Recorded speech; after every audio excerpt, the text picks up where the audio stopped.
This episode is brought to you by regret and bad choices.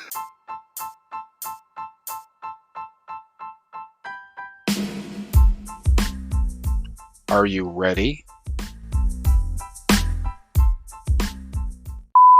Starting now? Well, now you just messed it up, you knob. God, you know that the shit that we go through for this, huh? I know. Fuckers better appreciate it. When we started, we were just like, yeah, we're just going to do this, man. You know, shoot our wad into the wind and see what happens. What's the title of this podcast again? I don't know. Objects, I don't know. Something with a penis, I guess. Right. Our fucking faces are everywhere now. Right. You know, but You're welcome, ladies. Right. Popular with the ladies. Right. Oh, I'm not even going to apologize because hopefully it sounds fucking hilarious. Yeah, totally. This is fucking explicit now. The explicit button. Let me use my finger.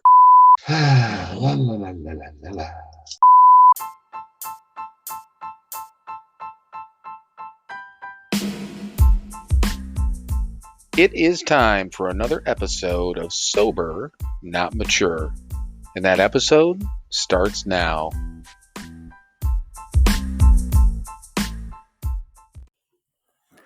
All right, everyone. Welcome once again to another episode of Sober, Not Mature.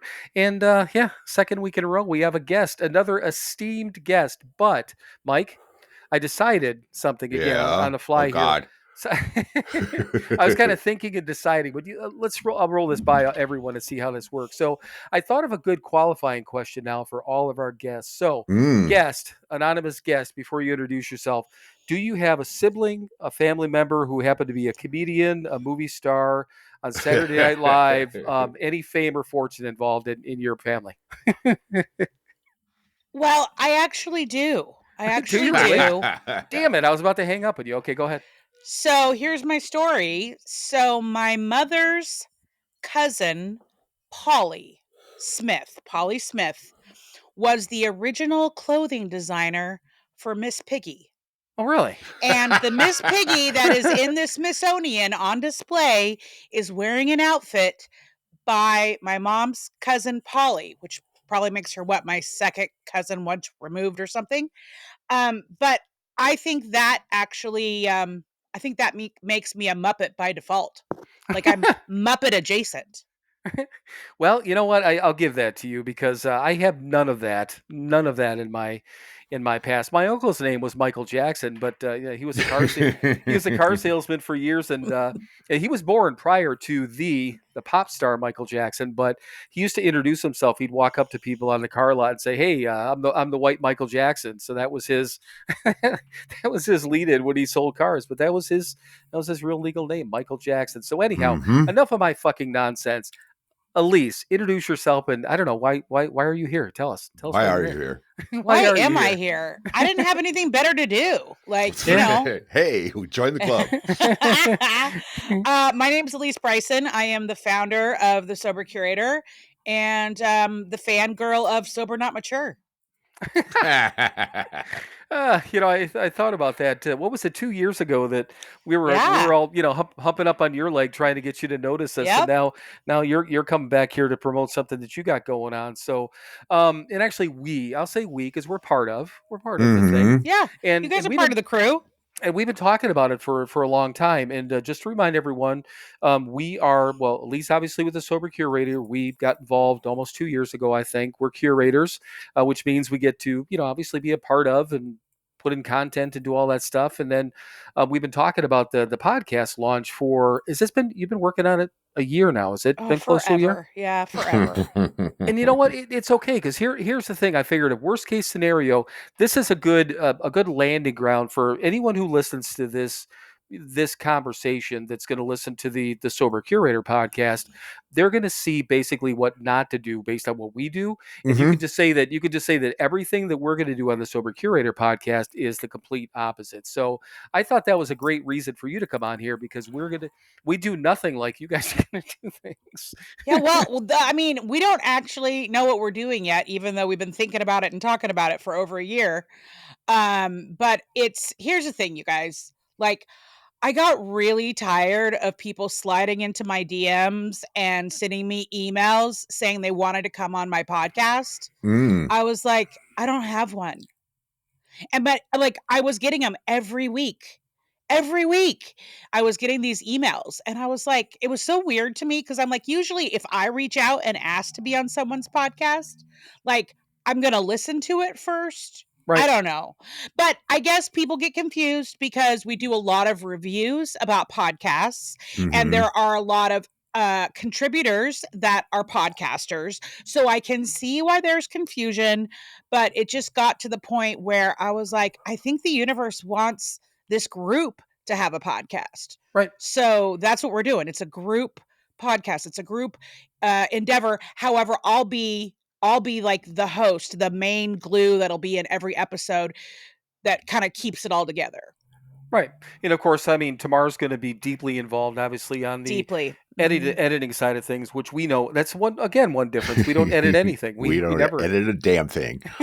Yeah. And I like that about you guys. Well, and it was literally to begin with, I used to try to be a little bit more particular, even just cutting off like space in the middle or at the end, and even in the middle where we put our episode or our website promo and stuff like that. And now, I mean, I'm like, yeah, it's fucking close enough.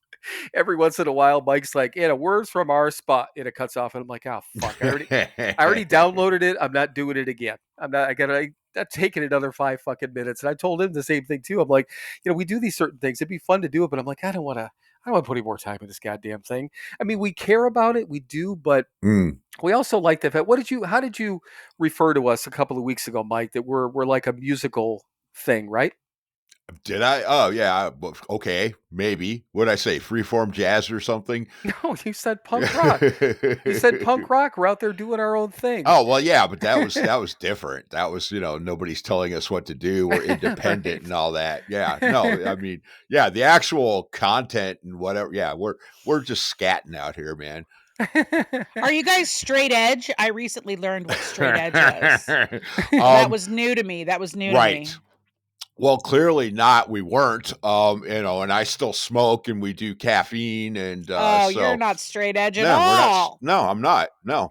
So what is? I don't even know what straight edge is, let alone if I am. So it's if you don't do anything that's harmful to your body. Yeah, right. Right, and you like punk music. It is a punk adjacent. Yeah, but it is total abstinence of all the things. Yeah, it's punk rock without the fun. Oh, yeah. Okay. You know what? Yeah. Maybe I might have heard that. I've listened to so many fucking podcasts and listened to audiobooks and all those sort of things that I might have heard that, but I had no idea. I guess I didn't know what it mean. But no, I mean, you figure that, okay, so there, yeah, I still vape, Mike still smokes, caffeine is in there. But then think about that. I mean, I don't eat fast food, but you eat anything that you eat how could you do that how could you even survive? I mean, everything's processed to a certain extent, unless you're living off the fucking land, Yeah, I mean, sugars and everything. Right. I don't know. Natural. I don't know. Exactly. Thank God. But I mean, sugar's natural. It's not. What's the other? Yeah, what's the other shit that's not natural that's supposed to cause cancer? So. Oh yeah, that sugar-free crap. Hell, I forget. Aspartame. Yeah. I was going to say acetone. I almost said Asperger's. Right. Wrong word. Well, you can still be straight edge. You can eat an Asperger every once in a while and still be straight edge. But delicious. Yeah, it depends on if they bleach their asshole though. Then now you got chemicals in your mouth. But anyhow, so back to the podcast. So Alysse. But so anyhow, I mean, it's seriously though. I mean, we were talking about this in a meeting, and I think I know you say forever, but I think it was a year ago. But here's the thing, and you've talked about the fact of, this being extremely the Sober Curator podcast being extremely intentional as far as you wanted to put out a good product, make sure that everything's set, make sure you had this plan in place so it wasn't just on a whim once again like we did it. Right. And the other thing too is because you've got, and correct me if I'm wrong, as of the release date is next Wednesday the 26th, correct? Correct. And then how many episodes are dropping, as the kids We're say? dropping 5. We got 5 on it. We're dropping 5. Okay. Which again, we didn't learn about that until after the fact. We're like, Right. oh, you should have a handful. So, people, it's the binge society. So people can actually, you can catch Yeah, people, you know we love to binge. Hello. That Right. is totally what our people do. Yeah. Well, we had Chris's son one time. Wasn't that Cameron that Yeah. texted Chris one morning? It was like 7:00 in the morning, and he's like, "Is everything okay with Mike and Bill? Where's the podcast?" Fucking 7 in the morning, and I usually didn't release it until like 9 or 10. And then Mike texted me, and I ended up messaging Cameron. I'm set it out, man. It's there. It's okay. It's coming up. But I mean, we release it the day after because we didn't know any better. But okay, so 5 episodes, so you get people in there, and then it's going to be weekly every Wednesday after that. I mean, tell us more, I guess, is my point. Yeah. Well, okay, here's another thing I'm letting you guys in on, or your audience in on. The skinny. Here's the skinny. For those of you that are stuck in the 80s and the 90s like I am, the first 50 people to review us positively, okay, 5 stars, people, on Apple specifically, is going to get a Sober Curator fanny pack. Yeah, I saw that in the email. And I saw that too.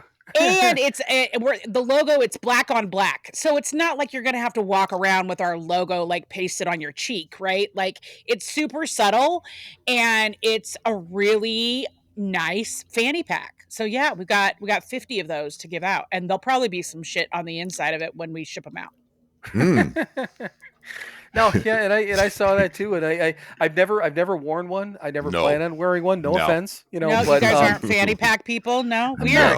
So weird. I have a small backpack that I wear when I'm hiking, but and I wasn't even. I mean, I've got a backpack with all my oversized purse backpack, but no Merces for you guys. No Merces man purses. No, that's the thing. I bought a small backpack because I've got a rain poncho in there. I'll put a bottle of water or 2 in there. I've got my bear spray that I put in the side pocket, because it could get eaten by a fucking bear out there. So I learned that much when I started doing all this hiking shit.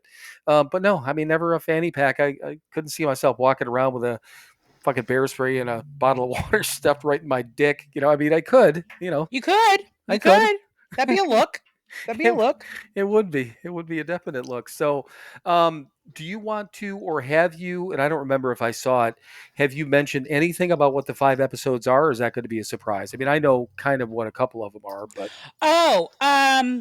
No, I don't think we have, but I can give you guys. You don't have to. I can give a little tip. So the first 5, episode number 1 is just Tamar interviewing me and being like, what is this? Why is this? What's the Sober Curator? Because there's probably still some people who don't know who we are, which is weird, but like there probably is, right? And then episode, and so the idea behind the podcast is it's really a way to bring the website to life. And we've got 37 contributors on the site, and we're uploading anywhere between 50 to 60 pieces of content a month. And we've been archiving for almost 5 years. We'll be 5 on August 1st of this year. And so there's over 2,000 pieces of content on the site, and we really lean heavy into lifestyle, pop culture, fun, entertainment, right? So we're not really the spot to land if you're trying to figure out if you want to get sober or how to get sober. Like that's not really our jam. Our jam's more like you're sober, now what? Like we just want to keep people entertained, motivated, and inspired to keep going. So there's 37 contributors, and everybody's doing different stuff. And so we're going to try to kind of keep the episodes to follow the pillars of content that we have. So the second episode will be kind of like everything lifestyle, kind of setting up what the lifestyle section is like. The third episode is going to lean into entertainment, and we're going to talk about something that we all watched that just recently came out. And then the 4th episode is going to be music related. And then the 5th episode is going to be leaning very heavy into pop culture. And then those are the first 5. And then after that, we've got things lined up like a podcast episode and a travel episode and a beverage episode. So we're just going to be leaning in every month in every episode to one of our verticals on the site. Okay. And then you're going to have the idea here again. You're going to be the main host. Obviously, tomorrow's going to be involved. Yep. And then having different guests, whether it be a contributor, whether it be an outside guest, because the plan could be to have outside guests, right? I mean, yeah, once in a while, but like you guys are like cooler. Like I kind of just like to roll with my people. Like there's 37 of us. Right. We're spread out all over the country. We've got a couple in Canada and we have one in the UK, which means we're global. And he has an accent, so that's cool. Right. But so yes, occasionally we'll have somebody from the outside coming in, but I really do just want to focus on our group and all the things that we have going on because like Bill, like let's talk about your Breaking Bad article. Like, right. I love that article.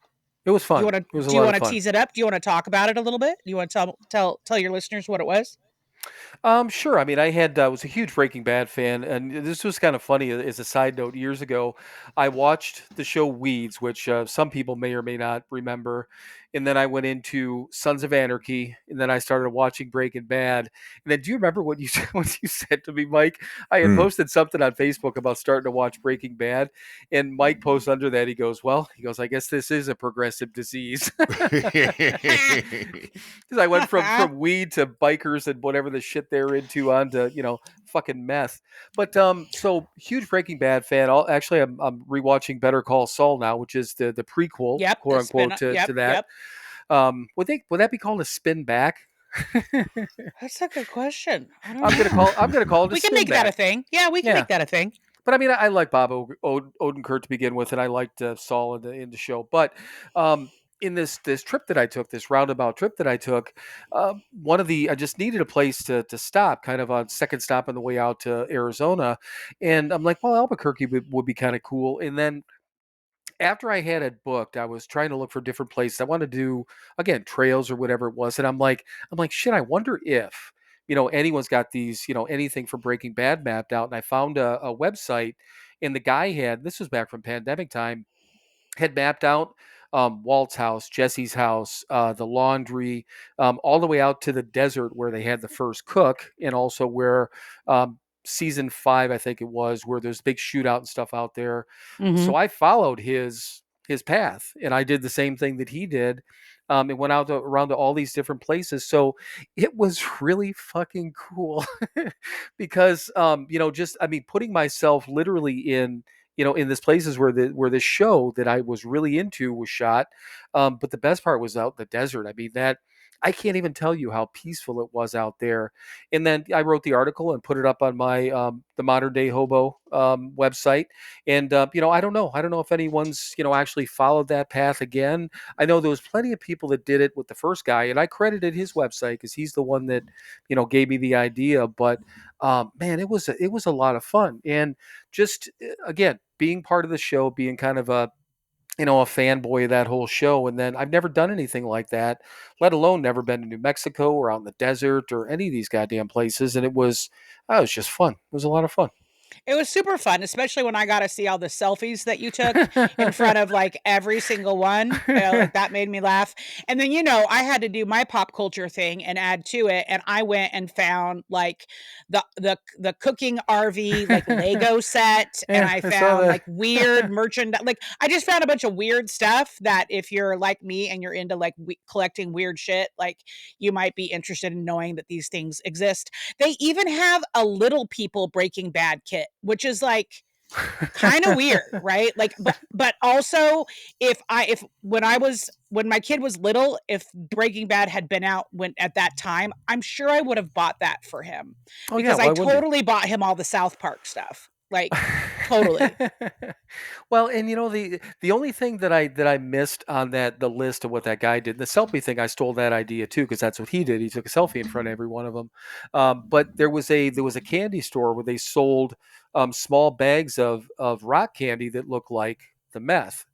And I passed the store, but I couldn't find a place to park. It was a Sunday, and it was a beautiful day. By the time it was late in the afternoon, it was like in the mid 60s, and it was this whole walkable neighborhood with all these little shops and everything like that. And I couldn't find a place to park, and I'm like, fuck it, if I ever get through here again, because I wanted to buy my fucking candy meth. But I am so curious about candy meth now. I'm gonna have to Google that. Like, it was just I remember candy cigarettes. Like, candy cigarettes. Like, that's what I was doing when I was like 6. But like candy meth, that's a thing. It looked, I believe, if I remember correctly, first of all, it's a store, and she's called, whatever the store is called, something Candy Lady, probably, fucking old wicked Candy Lady.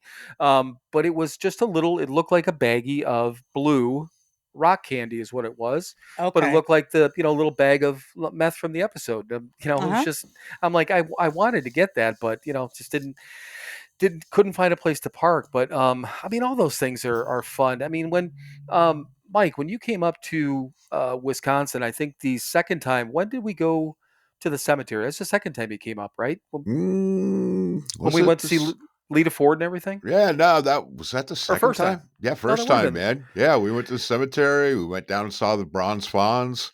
Yeah. Yeah. Well, it was because Mike was, it was just so funny. He's like, we were kicking around doing stuff. There was different areas I wanted to show him because he had been through Milwaukee, been pretty much through everywhere, right, Mike? Right. Yeah. I mean, I've driven past everything. Yeah, but just never had seen certain things. So, but he's like, oh, you're gonna hate me, but he goes, we're going to a cemetery. I'm like, fucking hate you. I'm like, I know where this place is. I probably passed it 1,000 times over the years. So it's called the Forest Home Cemetery. That's where's all the beer barons and all those sort of things are buried there. Yeah, exactly. All the guys from Milwaukee, all the brewers from back in the day, Blatz and what the hell, Pabst. Right, Pabst, exactly, all of them. Yeah, so there's huge mausoleums with these beer names on them, and being a good alcoholic, I had to go visit that shit. And it was really cool. We just parked it there, and we probably spent 45 minutes for an hour walking around the cemetery trying to find stuff. And I think you had to look up a couple of things on your phone to figure out where they are. But right. And that's the thing. And I guess, to kind of go back to this, not only things like that, but that trip that I took, these are things that, go back to what you said, Lise, about, things that this is, okay, I'm sober, now what? And Mike says it all the time, what the fuck are we going to do when we quit drinking? Jokingly, because yes. I mean, we have, I don't understand how I had the time, to drink. Well, I do, because I neglected everything else in my life. Everything you else. didn't do anything else. Exactly. Yeah. I answered my own question. Yes, of course I know. Of course I know. But all these little things, and that's kind of what the website is, because it's like there a lot of the different books and stuff like that I didn't realize existed, or some of the TV shows. Some I've watched, some I haven't. But there's some of the podcasts that have sober celebrities. I've listened to some audiobooks now, that had from sober celebrities that maybe I knew, but I forgot. I'm like, oh shit, I forgot that this dude or this person, Demi Moore for me, is next. I just downloaded that audiobook. Can I have to tell you. So I listened to hers in one day. I was like redoing my closet, and I was like doing this build-in thing myself that I got off Amazon. Whatever. I'm not that good at building stuff, but I was able to put it together. So I listened to her all day. And first of all, she has an amazing voice. Like, so listening to her is cool, but I felt like I spent the day with her because it just felt like she was talking to me as a friend. Right. And I had no idea that, she got sober on the set of St. Elmo's Fire. She almost lost that role because of being an addict. Right. And in order to keep it, she was basically in a 30-day treatment center, and they would pick her up and take her to the set, and she would film, and then she would go back to treatment. And so, and then she was sober for several decades. And then when she was married with Ashton Kutcher, she decided she was fine and went back out. And like, so I won't like say all of her things, but like, it was so fascinating to listen to her whole story Right. in her voice, and I just felt like I felt like she was my friend by the end of it. Well, she was on. I knew about the St. Elmo's Fire thing from. Did you listen to that episode, Mike, from Marin when he interviewed her? No, I didn't get to that one. Okay, it's a good interview. Has a great conversation with her because she talks about the movie that you want to see, Mike. With her, but the most recent one.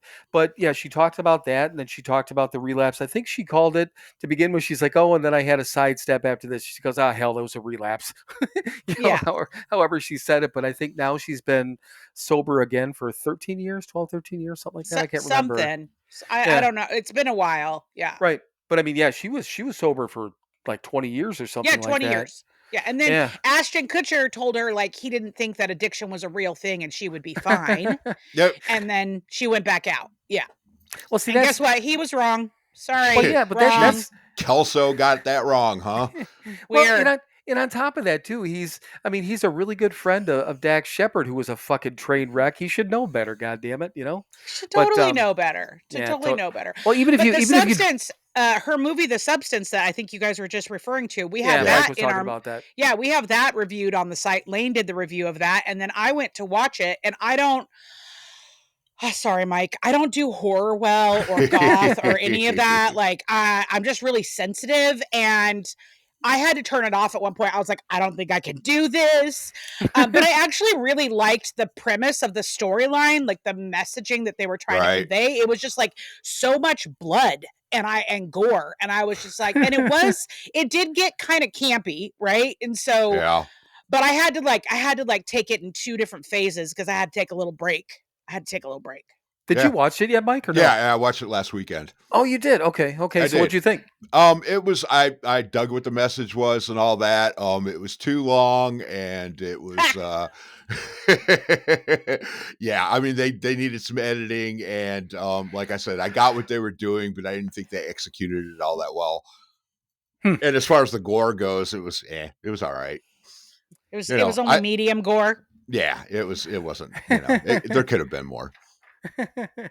Yeah, well, him and his girlfriend Chris. Well, Chris does. You should. What is it? Wicked. What am I? Simply Wicked Simply Decor. Wicked.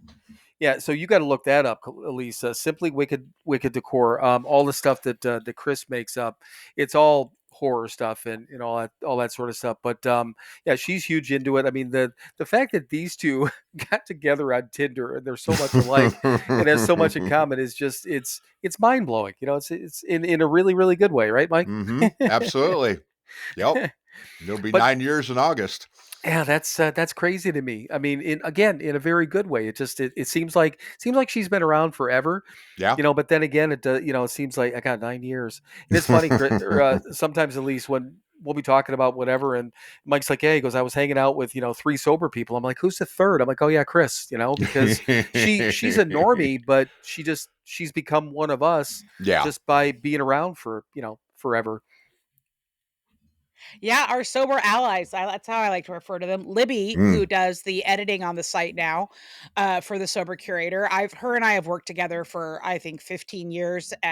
We're now on our third company together. And so we're joking all the time that, is she sober this week or not? Is she a sober ally? Tony, who's one of the newer contributors, he's doing a step a month through the lens of stoicism. And she's been editing them. And the other day we were talking about step 5 and she was like, whoa, you can't go there. I'm only on step 3. And I started laughing really hard. Yeah, what it just reminded me of, talking about sober allies. I helped my son and his girlfriend move in. They moved in together last weekend. That was one of the reasons I was up in Wisconsin. And it was obviously them, couple of their friends, people I knew. My ex-wife Dawn and her husband Corey were there, and Katie's mom and her stepdad, a bunch of different people. It didn't take that long. They had moved a lot of the stuff before, but so we're all said and done. And I had told Derek last weekend when we had lunch, I'm like, okay, you pay for lunch, I'll buy pizza for everyone next weekend. So I did, and we're kicking around, just sitting there, and I don't know. Derek was. I guess I'll ask both of you. Have either one of you heard of icing somebody? It's a drinking thing. It's the Smirnoff thing, right? Correct. Yeah. Yeah, it's basically, it's like give somebody the round, put your fingers in a circle, make them look at it, and then you give them a Smirnoff Ice. They got to take a knee and down the Smirnoff.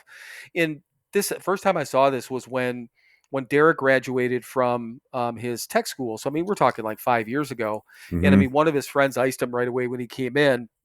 And then, doing that back and forth, and it happens every time all these little fuckers get together, But this time, Dawn brought a couple of them from the house, so she had one in her pocket. So get everything in. We're waiting around for a second, and then Derek's like, he's like, "Are you fucking kidding me?" And I look over, and she's got one in her hand, and she's like, "Yeah, I brought a couple." He's like, "You brought some?" She's like, "Yeah, first time, first apartment, whatever. Here, got to do it." So he does that. And I told him, I said, damn, I said, I am so glad I have an excuse not to have to do that. And he looks at me, he's like, "But do you really?" And I said, "Well, it's almost 15 years. Maybe that'd be a good Yeah. reason to blow my sobriety over. Somebody iced me and I fucking blow my Right. sobriety." Yeah. And Then we were burned your new fucking apartment down. yeah, we were talking about it and I brought that up to Dawn before, and then she's like, "Oh yeah," she's like, "Why'd you start drinking again?" "Well, my son moved in and he iced me." And she's like, "No, what you're doing is way too important." She's like, "Too long." I'm like, I know, I'm just fucking around. But then this was the funniest part.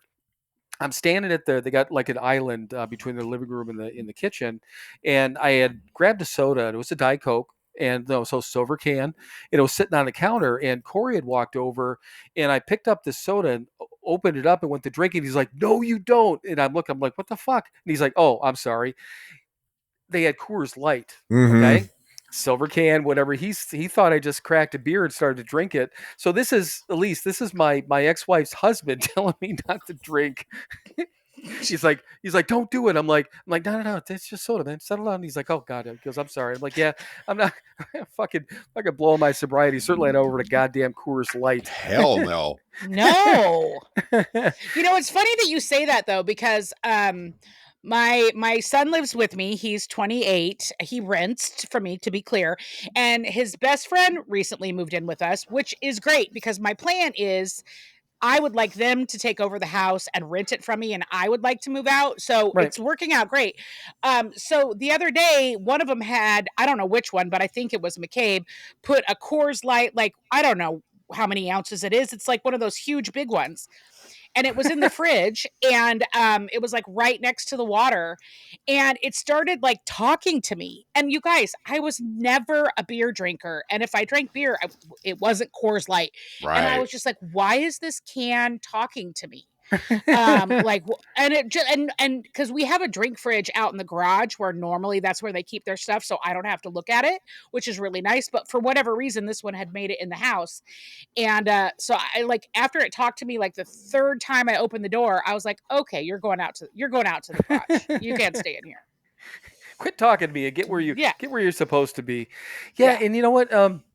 Kathy got our sister Kathy got a bottle of I don't even know what the brand was, but it was this, I mean, beautiful bottle of bourbon. And it was a good looking fucking bottle. It's like in the 24-hour book, Mike, when they're like, ooh, to see all the packages dressed up in the windows. Right. And it was a beautiful bottle of bourbon. And it sat on the kitchen island and then on a kitchen counter for probably a month. So every time I walked in the kitchen, I'm like, "There's that bottle of bourbon. There's that bottle of bourbon." I didn't want to drink it, but you can't help but notice it talking to me. I don't know that it was. I like the way you said that, Alysse, but it was catching my attention every time I walked in. It's just like, "Sup, hey, what's up with you?" Right? So Well, maybe it was talking to me that way. I mean, Just, I even thought about like, those dumb like filters like they have on Snapchat or TikTok or whatever, where you can like put lips on something, like you could do it on your pet. So I was like, "Oh, that would be funny. I should like actually like make a joke of this beer can talking to me." And then I was like, "That's just too much effort. I'm not doing that." Right. But yeah, it is. It's just weird. But I was actually touched by the three of them, in the random things. I mean, and I've got so much support from all these people. I never feel uncomfortable. And at least Mike and I talk about this all the time. That the people that we surround ourselves are people who care about us. And we don't really worry so much about being in weird circumstances because we don't. Well, first of all, we don't hang around those people, right, Mike? Right. But it just, I know so many people have struggles, with family members or the Ashton Kushers of the world or that sort of thing that are like, you're fine, oh, you can do this. It's okay. Where, I got my fucking ex-wife's husband going, no, you don't. Probably about to fucking tackle me if he actually thought I was going to start drinking, which, hey, if he was willing to tackle me because I was going to, blow my fucking sobriety over a goddamn Coors Light, more power to him. I would take it. But it is. It's Yeah, just, I it's mean, nice. you do it. I too, like, my inner circle is all people that support my choice for sobriety and abstinence, right? Doesn't mean I don't have friends that do drink. I'm a huge network of people, especially professionally, that drink, and they know I don't, and like, we just try not to make it weird, right? Like, that's the thing. It's like, it just, don't make it weird. I recently just did, it wasn't a TED Talk, but they had this thing in Seattle called Ignite Seattle. And it was kind of like the Hunger Games version of TED Talk, because you only got 5 minutes to make your point. And you had to have a slideshow that was on the screen behind you with 20 slides that auto advanced every 15 seconds. Like, it was intense. I probably spent, I don't know, 30 or 40 hours preparing for this 5-minute talk, right? And they were all kinds of talks. One guy did a talk on you're doing your dishes wrong. Another guy did a talk on how not to kill orchids. So I did one on Sip Happens connection without alcohol, and just like trying to talk to the general public, like, listen, everyone deserves to celebrate regardless in their glass. Like, you can drink in front of me. I'm not going to burst into flames, right? I'm not going to grab it out of your hand and start guzzling it. Like, it's okay. We can all be in the same room together and have a celebration, and it doesn't matter if you're drinking or not drinking. Right. Yeah, Well, absolutely. Yeah, you talk about that, Mike, as far as not being what, anti-alcohol, right? Oh yeah, I mean the big book talks about we can't be anti-alcohol. I mean you got to remember No. those guys. Those guys were all fucked up during Prohibition when it was illegal, right? They knew the folly of all of that. So yeah, I mean I'm absolutely. I've said it on here before. I'll say it again. I think all drugs should be legal. I think it's safer. Make it safe. Take the crime out of it. I mean, yes, absolutely. I'm all for that. I can't do them. That's fine. But, I can't drink, I can't do drugs, but people can, and I think they should be able to.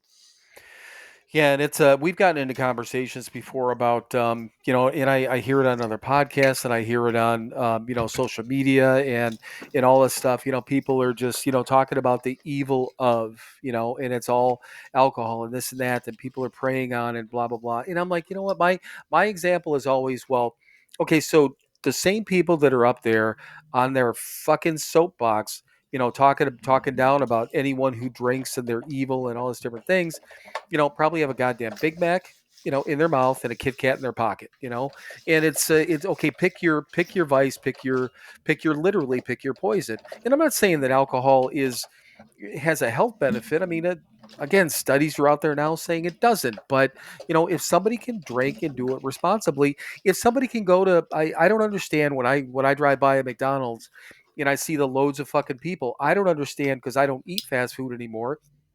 I don't understand the draw to it. Well, I do, because if I've ever, you walk by a fast food restaurant and it's the same goddamn thing. You want to talk about something talking to me. I'm like, Jesus Christ, that smells good.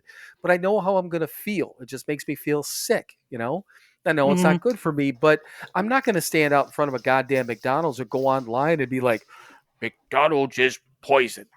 McDonald's is this. If you eat this, you're fucking evil. And again, if somebody can go to McDonald's and then they could probably go out there and run a goddamn fucking marathon. I can barely, I run my mouth a lot, but I can't run a goddamn marathon. That dude over there probably had 4 Big Macs over the last 30 days and he's in better shape than I am. So who the fuck am I to say, Exactly. You can always, if you want to know how I'm doing, just ask me when the last time I had McDonald's. Because if I don't know, things are going great. And if I can tell you exactly when it was, then there's been a disturbance in the force. and you know, the thing of it is, when I stopped, I haven't had McDonald's since I got sober, so almost 15 years. Okay, and it wasn't really a thought saying that I'm going to stop eating this shit, because it wasn't that case. I went to McDonald's before I got sober because I take my son, you know, the playland and all those sort of things. Plus, on top of it, kicking around and being out and doing the type of work that I did, it was easy to stop and grab a couple of hamburgers or whatever. I have nothing against it. I love the food. I love the taste. But towards the end, I mean, I would it tasted so good, but I would feel terrible. I mean, physically feel terrible. Yeah. You know, so that's why I stopped eating it. Mike and I, you remember that, Mike? This has been 7, 8 years ago. We drove through, we went out and played cards with friends of ours. We actually went to Burger King 2 nights in a row. I don't remember why we went the second night. Know. Right. But, you know, it's like the big fucking Whoppers and shit like that. We're driving through Burger King it's not a sketchy, is it a sketch part of town where we went? Yeah. Okay. Yeah, it's not the greatest part. I didn't think I was going to die, but yeah, it's not the greatest part of town. But it's 1:00 in the morning, drive-through only.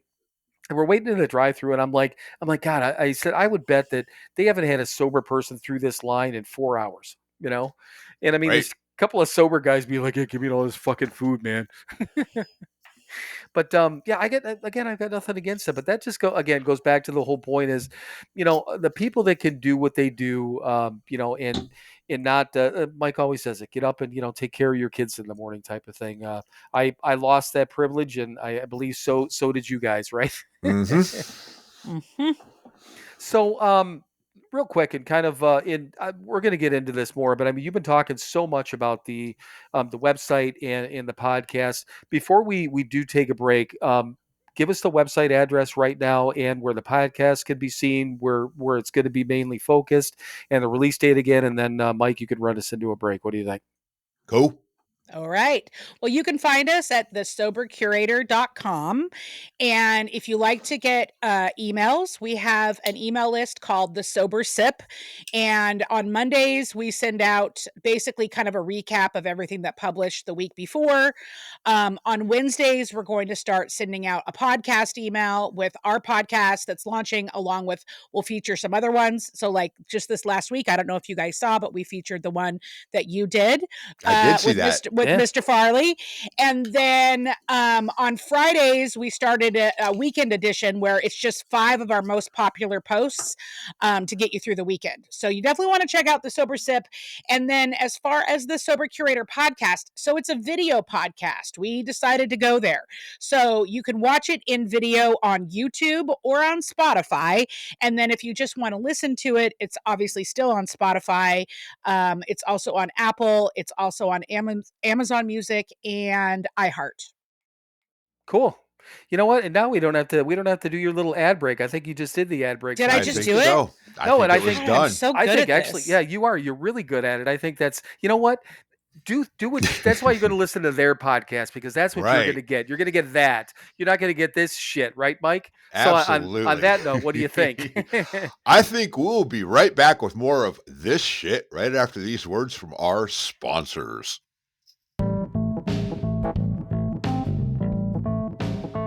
Hey everyone, it's your friends at Sober Not Mature. Hi there.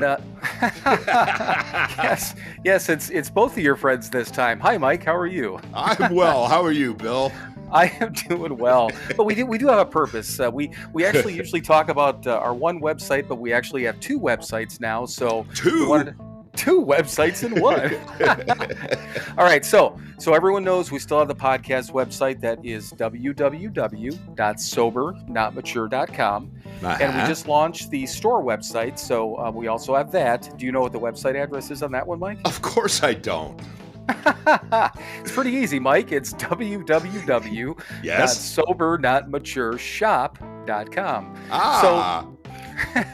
But from the podcast website, you can still hit the store link and get into the web store, or you can access it from our Instagram page through the highlights.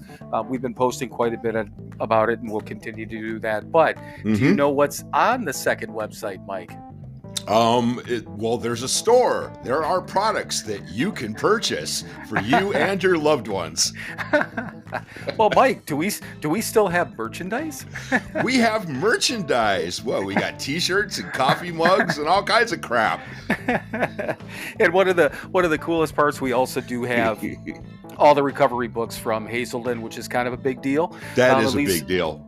Yeah, at least for us. So all the books that we read, God Grant Me, 24 Hours, the Big Book, the 12 and 12, all of those books are available for sale on our website. And again, that store website is www.sober. Trying to help, man. I know you are. You're not helping, though. Okay, now I got to say www.SoberNotMatureShop.com.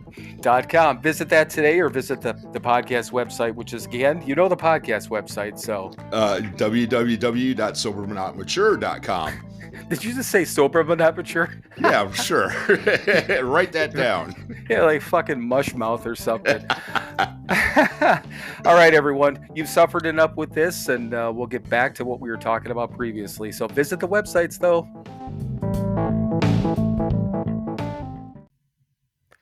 All right, everyone. Welcome back with some more shit.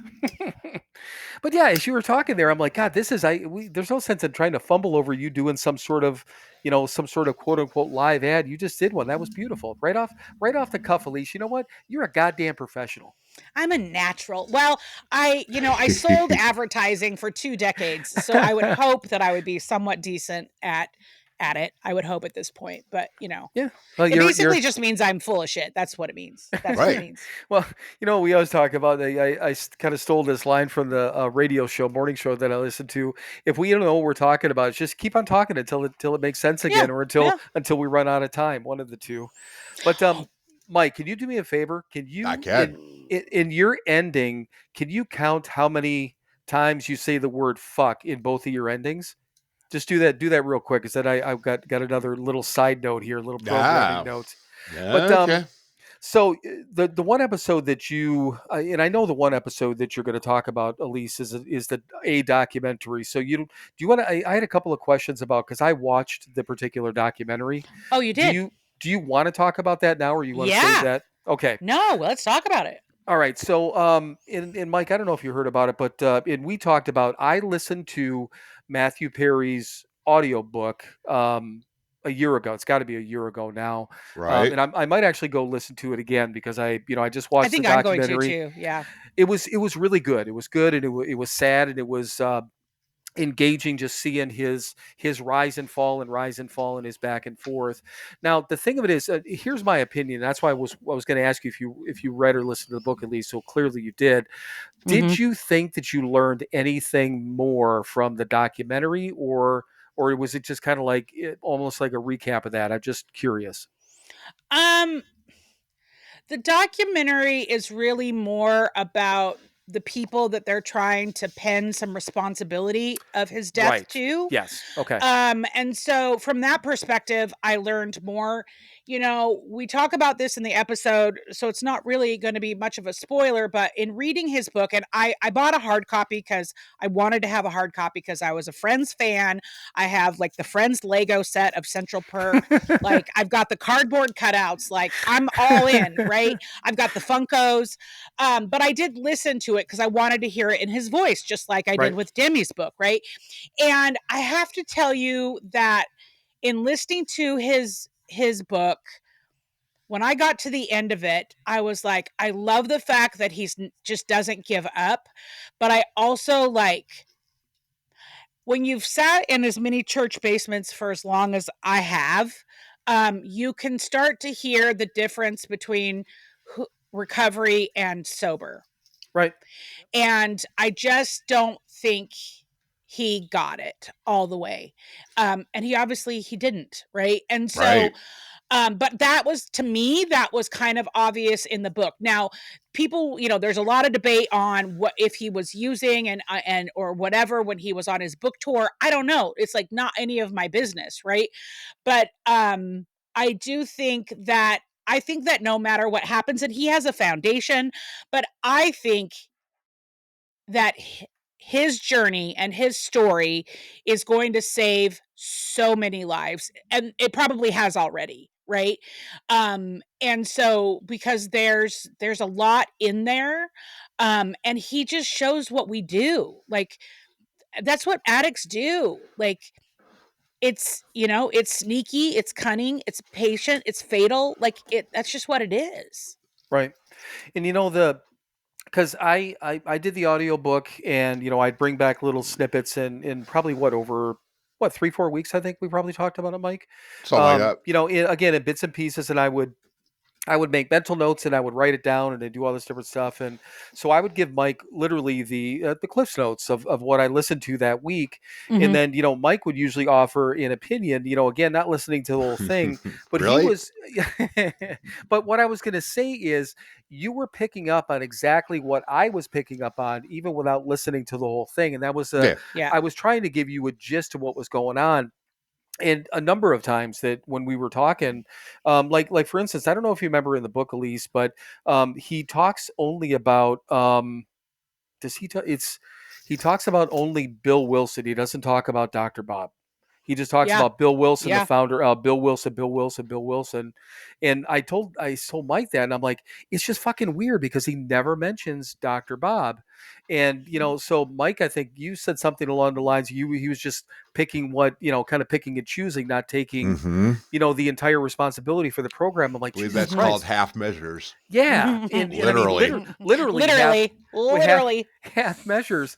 And then in listening to some of the other things, and Mike had said, it doesn't sound like he was taking responsibility. And I mean, everything I was telling him and just kind of giving these bits and pieces is exactly what you said, that it was, you could tell. I mean, everything he said, it's like, Jesus Christ, here it comes again type of thing. And he never really grabbed onto everything. He believed it, he wanted it, but Yeah. not enough to put all the effort into it.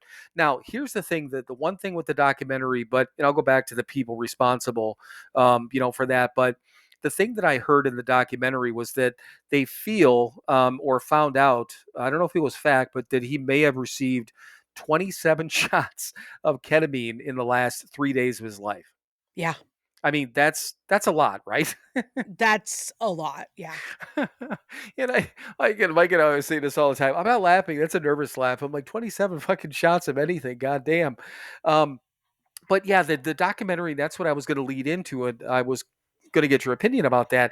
It seems like the documentary literally is, okay, here's what happened. Now we need to find somebody to blame, is pretty much what it seemed like to me, right? Yeah, and it's Hollywood, right? They're not doing it out of the mindset of advocacy and like Right. that people could watch it and learn and grow and maybe make different choices. They're doing it because it's salacious. And I felt sorry for none of the 5 people that are in question. 3 have admitted guilt, 2 have not. The trial hasn't happened yet. The only one that I kind of sympathize with a teeny tiny bit was his assistant that was with him for 10 years, Right. because I understand being in a codependent relationship. I've been there, I've done that.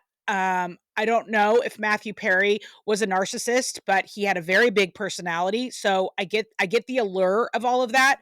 But if you have your boss telling you to do something, and if you don't do it, he's just going to fire you and go find somebody else that will do it. And there's Right. going to be a big line of people that will do it. I can understand how the lines start to get blurred. And then when nothing bad happens, they get blurrier. So I actually felt for that guy. I didn't feel anything for the other 4. Right. The thing that kind of the only thing, and I don't know if this is going to come out wrong, but fuck it. That's wouldn't be the first thing I've said that didn't come out right. I was bothered by the fact that they were trying to blame people for his death. That was because again, us knowing that no one can stop somebody, no one can make the change except for the alcoholic or the addict. That's number one. But they kept repeating the same thing. They're like, these people were taking advantage of somebody, that somebody was sick, and somebody that they were taking advantage of their disease to make money. And I'm like, that's what fucking society is. Yeah, yes, and of course, no, duh. And he was also, I mean, it wasn't happening to him. He wasn't held hostage and tied to a chair and people were shooting him up with ketamine. That's not what happened, right? So there does have to be responsibility there. And I get that. Like, I get the desire for wanting to quit and not being able to. And like, I'm sure that's why God has made me not famous and not rich, because I would not handle it well. What didn't you said something along those lines one time, Mike? Didn't you? As far as the time, Oh. if you would have Yeah. done, I don't remember how Absolutely. you put it, but you know, I fucking almost killed myself without doing all that shit. Right. You know, just being moderately well known and yeah, whatever. I almost killed myself with almost no money. Imagine That's if right. imagine if I actually had a lot of money. 'Cause Exactly. I was like fucking broke, and I was 3 weeks away from death. Yep. You know, but it just, I'm thinking that, you know, anyone out there is, because what they were talking about is that these people were preying on him. Now, there's another line that was crossed. There, the physicians and their prescriptions and all that stuff. You can't do all that stuff. I get all that. There's, you know, laws and rules and all those things in place. All that shit I understand. But just the term of, you know, this person was being preyed on for their desires or however they had put it. But I'm like, you know, that's what Target does. That's what Macy's does. Let's go back to McDonald's and any liquor store. That's what, you know, fucking Domino's does. Mike and I go to goddamn Domino's every week. The reason we probably got lured in there, well, because people stole our food, first of all. Mhm. That was number one. But it was the $5 pizza, you know, whatever they used to call it. Wasn't there some snappy thing to it? They called it just $5 pizza or $5, whatever. I don't even know what the fuck it was, but everyone's fucking luring people in. So I don't know. I mean, it's again, I didn't learn much more except for 27, you know, shots of ketamine, and the fact that it just seemed like the documentary was surrounded around, you know, just placing blame on somebody. Like this guy died, and we need to blame somebody. You know. Yeah. Yeah, it's the misunderstanding of society of how all this shit works. The only person to blame is the person who died. Right. Yeah. Yeah. And we've had plenty of that stuff around. I'm sure you too, Alysse. I mean, I know that you've been around. What, are you 18, 19 years now? What are you? I will be 19 on May 1st. So Well, talk to us on May 1st. Yeah, we'll but see if I get there. We'll see if I get there. Right. I don't know. Just fucking with you. Yeah, we're both coming up on, we try not the front, but every once in a while where you're like, we could say coming up on 15 years, right, Mike? We can say Yeah, that. we Yeah, can. coming up. Yeah, you're coming up. Yeah, we're coming up, and it's only. Are you guys gonna throw a quinceañera for your sobriety? God damn it! You know, if we would have had more time to, if I'd have thought about it, you know, before March 21st, we probably could have done something like that. We're playing cards, though, aren't we, Mike? Or no? Yeah, the week after. Yes, we are. Oh yeah, week after. Okay, that's right. Yep. But I mean, yeah, we always well, since I left Ohio, we get together. Well, we got, you know, obviously did something for our anniversaries the first 3 years, and then since then we've gotten together again, like everyone else except for the pandemic years. But Right. yeah, I'll be out in Cleveland. We always wait until, you know, both of our anniversaries have passed, so it's going to be the last weekend of April, I think. Yep. Yeah. So yeah, just that kind of the quinceañera. that would have been kind of fun. Maybe, is there anything for the 20th? What's the word for 20? Is there anything fun for that? Well, it's 21. You get to go out and drink again. 21. Yeah, 21. I did for my 16. I threw myself a sweet 16. And of course you did. Of course I did. And we rented this really cool Airbnb that was like full, like every room, like one room was a Star Wars room, one room was like a Barbie room. Like it was all like 80s toys, basically. So it was my heaven, right? It was my total heaven. And I had a bunch of girls over and we made snacks and had Diet Cokes and chatted and, you know. Pillow fights? Definitely pillow fights. That's what women do. When we're alone together, we do a lot of pillow fights, Mike. Yep. A lot of pillow fights. I know. So was the what was Pulp Fiction? Was that 90s? Did you have a gimp in the basement too, or no? Was there the go get the gimp? They did have a chandelier from an old Pizza Hut there, which I thought was really cool. Really? Yeah. And of course, if you want to go see this, it's on the site just with everything else. What? Yeah. What site is that? It's the SoberCurator.com. Ah, What can we find on the SoberCurator.com? Is there a podcast also that goes along with this? Yeah, there's a podcast. There's even one that's not very mature. Right. Couple of sober fucks. You know what I like is when I go to your guys' page, if you roll your mouse over your pictures, it changes between your pictures and your Funko dolls. And I think it's hilarious because, Mike, you have the best Funko of like the whole group. Oh my God, yeah. Hands down. No fucking doubt. Hands down. Like, put that shit on a t-shirt, I would wear it. It's like hands down the best. Well, talk to our merch guy over there. Yeah. And that's why I'll do our when it's just us, and you notice it, Mike, with the upcoming guests. I've got at least 2 Canva posts that I put together with those Funkos. I mean, mine's just a fucking it's whatever, but his when I first saw his, I couldn't stop laughing because I'm like, that's fucking you, man. Yep. It is so you. Like, it is. And I haven't even met you. I just could tell. I was like, oh man. That one crushed. Yeah, it is. It is perfect. But so yeah, the God, I can't remember. It'll come back around. Oh yeah. The fucks. Did you count out how many fucks you have in your ending? 6. Okay, so Mike and I were joking last weekend. Before we got on with Tom, and if anyone hasn't listened to the Tom Farley episode, it's forget about the fact that he was Chris Farley's brother, because he was an interesting guy to talk to, right? Absolutely. We had a great conversation with him. He was so laid back. It felt so comfortable and natural talking to him. It was good. So listen to the episode. That was our last one, 160.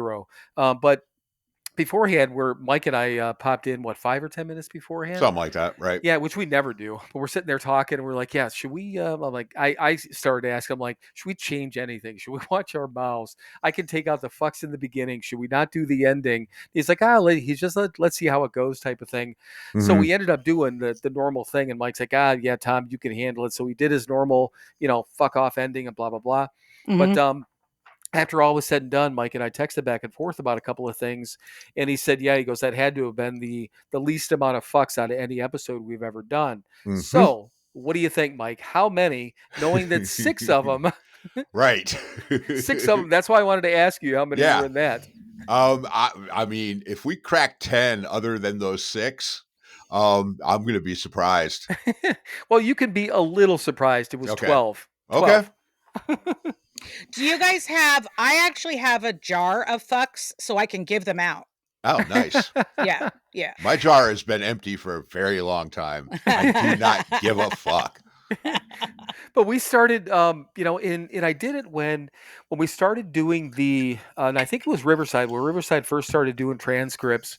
I'd obviously throw it into not obviously, but I would throw it into a Word document and then put it up on Pod Page so it would get up on our website.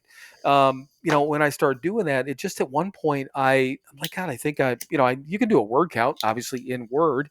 So I did it, and I think the first time I did it, it was like 70 or 80. And I'm like, oh my God. So we said it like 70 or 80 times, figure in, an hour and a half at the most. So then every once in a while I keep an eye on it, blah, blah, blah. And then we hit, what was it a couple weeks ago, Mike? 157? I believe so. It was over 150. And when I told him, he's like, Jesus Christ. And I'm like, I said, I know it, because, he said to himself, he's like, well, I wasn't pissed off at anything. I'm like, no, we weren't mad at anything. There was nothing out of the ordinary. We weren't trying to do it. But yeah, just right off random, 157 times that the word fuck came out of one of our mouths. It's a lot. but we know how to control ourselves. That's an example. So 6 of them slipped. Other than that, because we tried.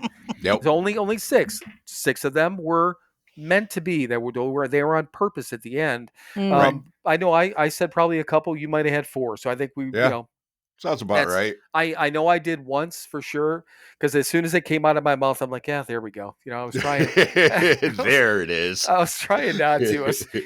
Which is so ridiculous, because in a business sense, on the phone, I'm on the phone all goddamn day. I've never sworn at anyone ever on the phone in 30 fucking years. Right. I've never Really? sworn at one of my bosses or anything like that accidentally. I've never let one drop in a business meeting. I've never had that happen, but I can say it. Even let's split the difference. I can say it 80 times in an hour and a half. Right. Okay, can I ask you guys a question? Because I think Yes. there is a difference between saying it and saying it at someone. Mm-hmm. Oh, yeah. Yeah. Of Yeah, course. there's a difference, right? Sure. Yeah. So I don't ever say it at someone. I don't think I ever have. Like if I did, it was I can't remember. It was very rare. I mean, it's possible I was a blackout drinker. Who knows what Right. happened then? But like, I just think, but I can drop them like a sailor. But it's dropping them, not throwing them. I think. Yeah, exactly. Is I think proper etiquette. Yeah. Well, I mean, it's hopefully we're learning something how to be decent human beings doing through this process. And yes, we don't throw them anymore. We certainly drop them all over the place. We litter the ground with them,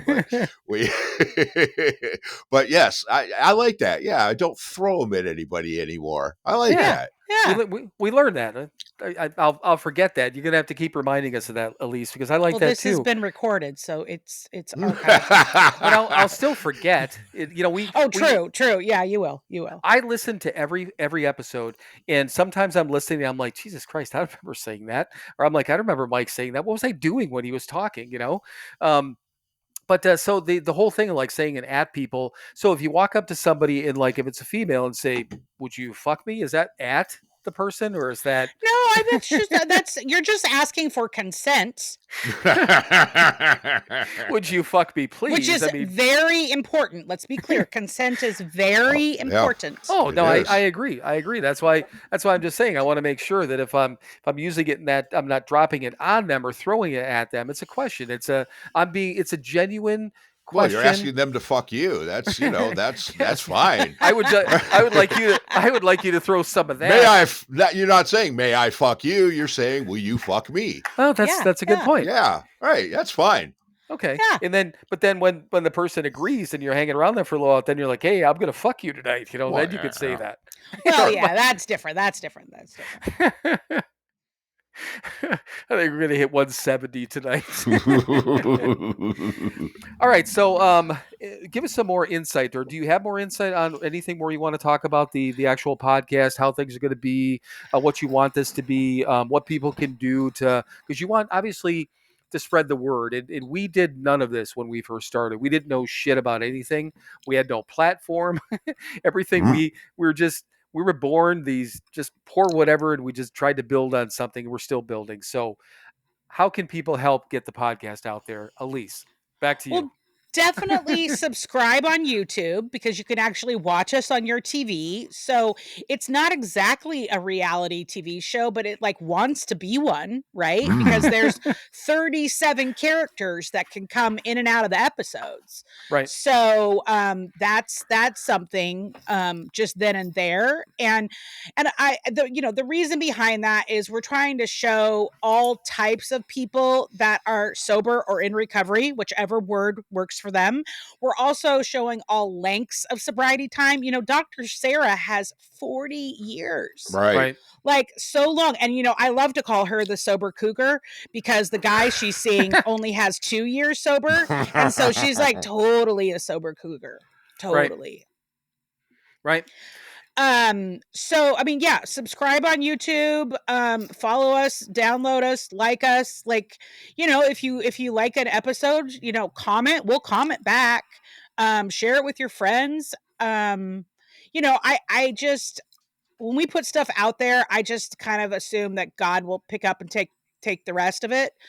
So I don't have to worry about it.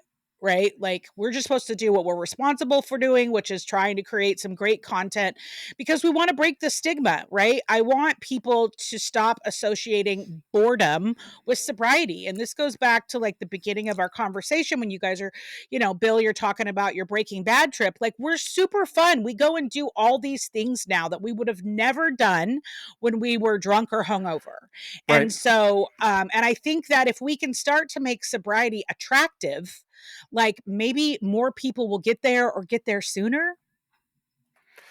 Yeah, and we've talked about that. We've actually had a certain number of guests on that not only have done the sobriety in a variety of different ways, but came at it in different ways, and it came to them, again, sometimes quickly, sometimes slowly, right? I mean, I had to be half dead, and Mike had to end up with how many black eyes did you have? I think just one and a half 1.5 black eyes, and that I gave myself. yeah, that he gave himself walking down the driveway with his pants down. But Yeah. if you want to hear that, it's episode number 3. The audio's fucking terrible, but the story is Yes. great. Fucking great. True story. The first time that I think the first time that I saw you lead, because after I heard that story, I'm Mhm. sitting there and like we're going into the meeting or whatever. I'm like, you got to tell the fucking pants story. You have to. And I commented about it and I said thank you so much. And I'm trying not to laugh, and because the thing of it is it's tragic, but it's funny because I mean I know the ending, Right. but it wouldn't be so funny if you would have died that night. I mean, I No, think yeah. that would have No, it brought might have been a little funny. Definitely less funny. You bring guys, down the room a little I bit, have a right? pee story, and it won't be appropriate to tell it on my podcast. Can I tell it on yours? No, that's God, what we're here for. Yeah. Well, Yes. okay. And before you do that, actually, no. Tell Uh-huh. your pee story, then we'll tell our piss drawer story. So yeah, go ahead. Okay. All right. So I am 18 years old. I have just arrived at college in Seattle, a university, a private Christian university, to be clear. Of course. And I found the party girls. Like, we all magically ended up being on the same floor, go Third West. And it was our first weekend going out together. And we got shit faced, by this canal in Seattle, because there's just water and lakes and stuff all over Seattle. We got shit faced at this canal, and then we were going to go dancing at this underage club.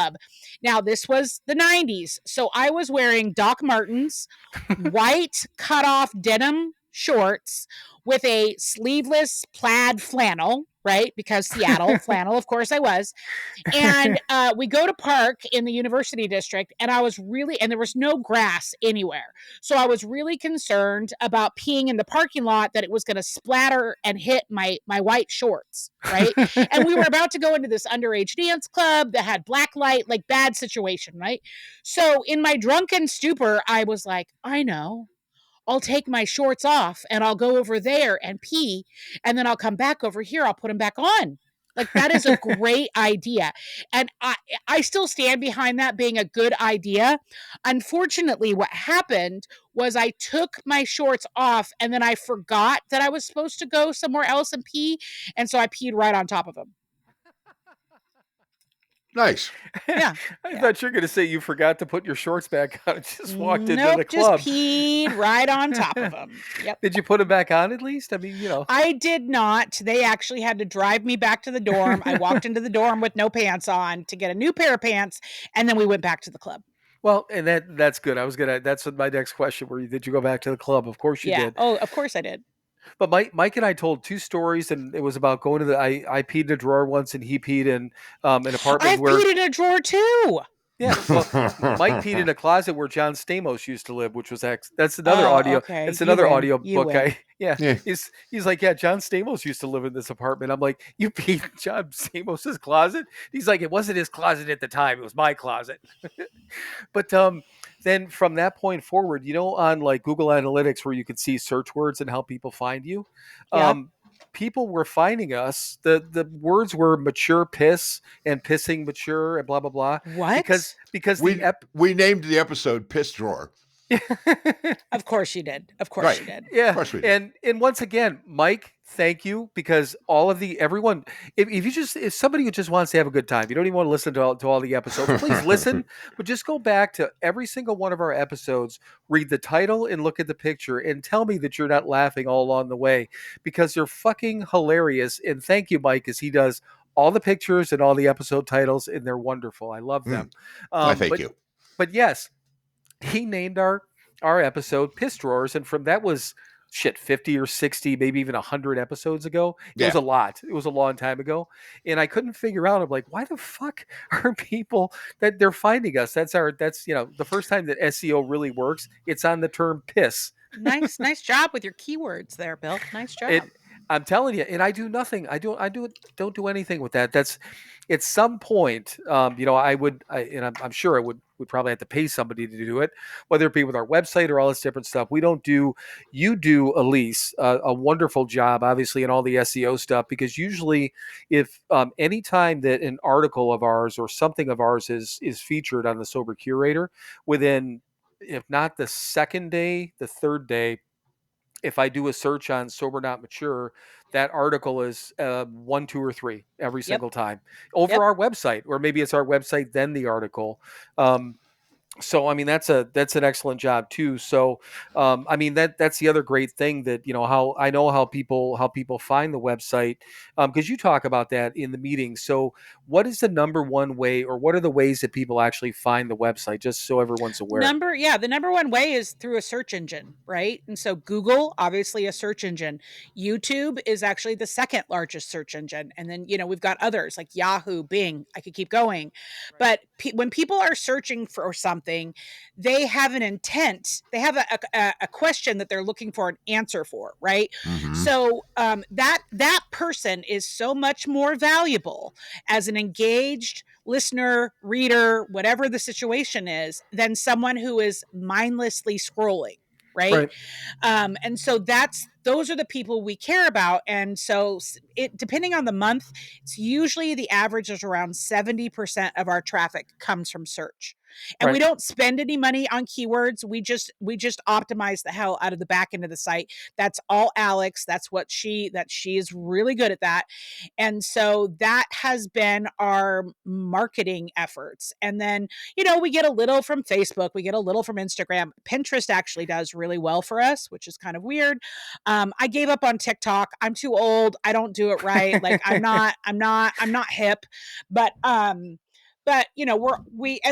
and more importantly, like every time that everybody has a post, we push it out on all of the social platforms. We don't push everything out onto LinkedIn unless it should be on LinkedIn. But everything else, when we publish, it goes on Facebook, it goes on Instagram, it goes on Twitter. Yes, we're still on Twitter. We also have Threads. Alex, I think, wants to start a Blue Sky, or she has started a Blue Sky. And then we're on YouTube. So the social media is great, but the search is really where it's at. It's really where it's at. Yeah, and it was funny, like just out of curiosity, after you posted the episode for Tom, I was just kind of curious. So I did a search for Tom Farley, and it didn't come up, but I did Tom Farley sober, and the article was number 1. Mm-hmm. So, you're the Sober Curator with our episode on there. Mm-hmm. So I'm like, that's kind of cool, because if somebody's searching around, I mean, people know that Tom Farley is sober. If they just put in those 3 keywords, then obviously that hits on the Sober Curator, and that hits on us. And just cool shit, Yeah. But I mean, the biggest thing, and I guess to go back to, and I want you, hopefully, maybe to explain a little bit more for people who are listening. I think that, and I don't know, I mean, we've got people that have been, sober for a number of years, because we get messages from people. We've had people that listen to us that have been sober relatively short amount of time. But once again, explain to your average person out there what the Sober Curator could do for them, whether it's again, male versus female, that sort of thing too, because I know the demographic sides one way or the other. Correct? It does, but we have, in the last year, we got a lot more even between male, female. Which is cool, because we've gotten a lot more male contributors. So thank you guys for being the trendsetters. You were first. Well, Justin was first, and then you guys came in closely behind him. Really? God, I didn't know that. Okay. Yeah, and Daniel has been doing horoscopes, but you guys came in right behind those 2, and now we've gotten a handful more. So we're pretty neutral. We're trying to have a sports section. We've got a new guy, Corey, and he's the founder of Sober Golf. And so if you're sober and you like golfing, like, he looks at golf through the lens of the 12 steps, which I think is kind of cool. And so it's pretty neutral. We try to be pretty neutral, but yes, we do skew a little bit more female. But like, girls run the world. So just like, that's just how it is, you guys. Sorry. And then, when you come to the site, we've got things organized. So we've got a lifestyle section. In there, you can find crafts, you can find fashion, you can find like BuzzFeed type things. And then we've got a mental health section. And there you can find Dr. Sarah talking about codependency. You can find Jason, sober, not subtle. You can find Kate, talking about what it's like to be a nurse, in recovery. Oh my God, there's thunder and lightning going on here all of a sudden. Nice. Yeah. And then in entertainment, we have book reviews, we have movie reviews, TV show reviews, podcast reviews, documentary reviews, and we've got it set up so you can scroll and you can like look at the covers, and you can see our Sobe score. So we score things 1 to 5, 5 being the best. Like think of it like a sober version of Rotten Tomatoes, and so you can go for a scroll, and if you see a cover that you want to click on, then you go there and you can see the trailer and any other weird stuff that we found. We've got a travel section, we've got a sober events section, we've got a sober retreat section, and then we have a whole spiritual gangster section. And that section has really taken off. We've got a couple people in there writing about astrology. We've got a yoga person, we've got a philosophy person, we've got 2 stoics, we got somebody looking at it through the lens of science. And so there's we've got Anne Marie is looking at sobriety through the Celtic calendar. So, there's just a little bit of everything. And then we have all kinds of resource guides for national and regional resources and nonprofit resources and LGBTQ resources. And Alex is about to publish one for families. And so, there's just a little bit of everything there. Right. And the thing of it is, and I'm going to be just 100% honest. I hate signing up for email lists. Hate it. Because people flood you with emails all the time, but you don't, and the website doesn't. And they're like, you explained what it was. The sober sip every Monday. The Friday thing is new-ish, but that's a top 5 type of thing. And what I like is that, I mean, here's the thing. Obviously we're part of and we're associated with, but I don't get over to the site that often because I don't think about it. I got other stuff to do like everyone else. Everyone's busy, with the exception of when I get that email and then I can see the highlights of it, and that throws me into the site. So my point is that even if you want to be a casual follower of the Sober Curator, go on there, sign up for the email. And I'm telling you right off the bat, I am 100% honest in saying that I hate fucking email lists. I don't like being on them. I usually subscribe to one or end up being subscribed on them after the first couple of weeks. I'll unsubscribe because they bother me. And this is done at right off the bat, Mondays and Fridays. That's it. I was joking one time when I went into Kohl's, and they had of course they had a sale. They always do, right? Yeah. And she's like, "Oh, do you have what do you get? Did you get your email about this?" I'm like, "I'm sure I have it. I get your emails all the time." And I'm looking and I can't find the fucking email. And I look in I'm deleted, my trash, all this different shit. I'm like, seriously? And she's like, "Can you find your email? Because then I can't give you the discount." I'm like, come you on. guys, you guys send me literally 17 to 20 emails a week. And I'm like, now I can't fucking find one. But and that's not the point of what you guys are doing. And I like seeing the highlights because I get to pop in and you do a brief overview of what the articles are, and then what that does is get me on the site. Then I can take a look at other things too. But highly recommend that signing up for the emails, because it's a great way to keep in touch. It is. And we have a strategy behind our email too. So we've got like 17,000 people, I think, now on the email list. But that Monday email, you only get it if you're a super user. And you can only be a super user if you open the email 2 or more times a month. So if you don't, you get kicked to the bigger list and you don't get that Monday email. And then the Friday email is going to everyone because it's just the 5 things. And then we'll be starting a podcast one that will go on Wednesdays, but it'll just be our podcast episode that dropped that week. And then we'll highlight 1 or 2 other ones. And so they're intentional. And then Alex brings really strong game to her Giphy game. Like Right. She picks some really hilarious gifts. And if you think that shit's funny, then it's the spot for you. And if you don't, don't get on our list. Right. But it is. It's just that, I mean, it's so much these days. I mean, that what used to be, junk mail in the mail is everyone's got email lists, but I mean, have a fucking purpose, have a point, which you do. I mean, the sober curator does, which I think is hugely important because, I mean, if it didn't have a point, I might not, openly say that I unsubscribe, but I would unsubscribe, Yeah, because I of I don't course. like it. I don't like getting I don't bombarded like with all that. getting them either. And we don't do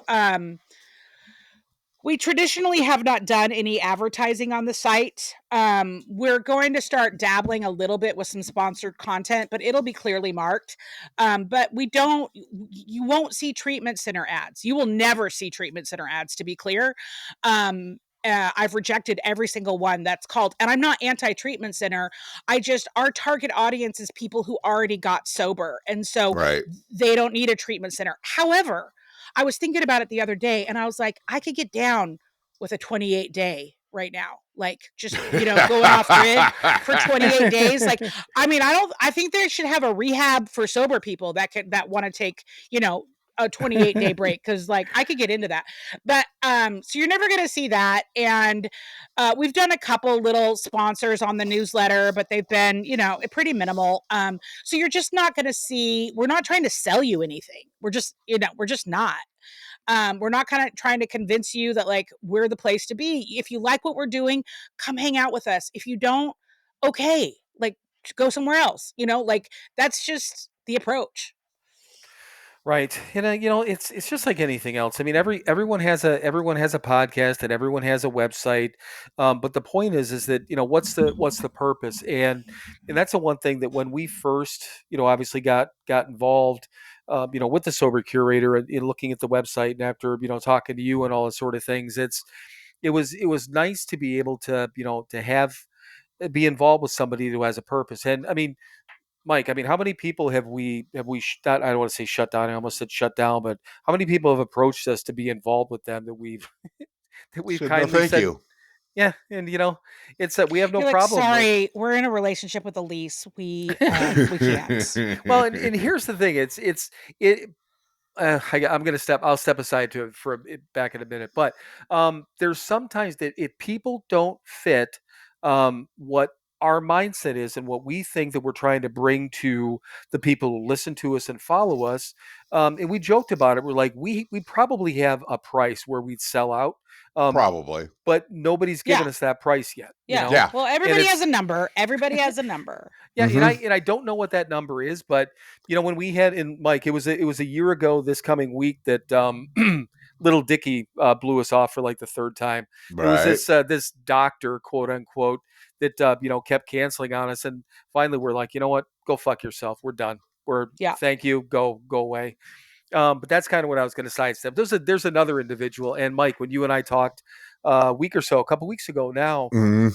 And I said I hadn't heard from two people. Number one was Tom Right. Farley's people, and the Right. other one was this other individual. Mhm. But I mean, I've said this openly on here. The reason that I haven't named this person openly is because, Alysse, you and the Sober Curator and a lot of people that we know have had dealings with this individual, and we've had they promised and reached out and have canceled on us like 3 times, and I reached out. I sent an email, whatever that was, 2-3 weeks ago, Mike. Mhm. Said, hey, we're still out here. Like you said, just do, hey, we're still out Yeah. here. We still like to. Haven't heard a goddamn thing. So, Nice. All right. Well, then so- that's done. yeah, so Yeah. we're done. If that individual comes back now, I'm not going to say, go fuck yourself, but I will nicely go tell the person to go fuck themselves because, Yeah. Well, people you know- show you who they are with their actions, right? Right. They just do. And I don't know if I've I told heard you that guys. somewhere. Yeah, somewhere. I don't know if I told you guys this. I may have told you this, Bill. But this was a while back. I don't know, a year ago, that we had a flood of contributors come on in like a month, like 10 or 12 new ones. right. It was like a weird flood. And this one gal came on, I'm not going to name who it was. And she'd only been with us for like 2 weeks, and she sent me a message about you guys and was like, I am really not comfortable with this, and blah blah blah blah blah blah blah blah blah blah blah blah, and I was like, cool, don't follow them. Right. It's really not that big of a deal. And she's like, well, I don't think I want to be affiliated with you if you're affiliated with them. I'm like, you don't even know them. Like, you have no idea anything about them. And I said, cool, well, I'm with them. They're with me. So if you're not comfortable with that, you should be the one to go. And she left. She's gone. Like, Nice. you know, and that's just like, it's like you're missing it. You're missing the point. Like, we're trying to have this cool spot where we can show that we can all work together for the same cause. We don't all have to like all the same things. Of course. We don't have to do it all the same way. Like, that's not what this is. Hate to break it to you, kids. I'm not really into the arts and crafts portion of the website. Yeah, I didn't think that you read my Barbie paint by number article, Mike. I did not. I missed that one. No, I'm going to have to go back and look. Well, and here's the two things that make me happy about that story. First of all, thank you for the love, Alysse. We appreciate that. That makes me happy. That's the warm and fuzzy side of it. The other side is the fact that somebody openly fucking hates us makes me even happier. That makes me even happier. Oh yeah, you guys are so much joy. Of course it does. Of course it does. Oh, and you know what? The thing of it is, if you don't have haters, you're doing something fucking wrong. You know, right? If people are talking behind your back, or the meme says, if every once in a while people don't walk away shaking their heads, what are you even living? And here's the thing, and the thing that people don't understand, and if people listen to us, and they can get past the first, I don't know, 15-20 minutes of any episode, Mike, when you and I probably are shooting the shit about whatever and maybe dropping some F-bombs and literally not talking about anything, but if they can get past that initial, god damn, these fuckers swear a lot, or what do they have to say, fuck? Well, yeah, we do. But if they can get past that, first of all, we're not trying to hurt anyone. It's the complete opposite. We're literally, I don't want to say afraid, but yeah, probably we're afraid to hurt people. We don't want to. That's not our jam anymore, right? Because we understand that hurting people doesn't make us feel good, and we still want to feel good. And hurting people is just bad fucking karma on top of it. Yeah. And seriously, we are all about, what do you say, making what about our corner of the world, Mike? Making our little corner of the world better place. Yep. Yeah, we want people to come in and hang out with us. If you don't like the way we talk, that's fine. We're not for everyone, and that makes me really happy when we get somebody that hates us. Right. I mean, I'm sorry that she left, but maybe that's a bad apple that she didn't want anyhow. But did you see we got a little hated the other day? Yeah, and maybe this was bad timing on my part. I don't know. I don't like to do anything political, like, ever on the internet, right? I just I leave that. I that stuff is I'm not saying I don't have an opinion. Right. Sure. If you want to know my opinion, call me. We could have a conversation about it. I just whatever. It's separation. It's just I don't need it there. Yeah, anyway, right. Tony is the newer to our group. He's super cool. Oh my god! And his Funko, he's probably the second best Funko now behind yours, Mike. And he sent me a picture of his Funko on top of his big book, and it's and his book he's got also 30, 40, 50 years or something crazy. And anyway, he asked me when he started, because he's doing these monthly articles.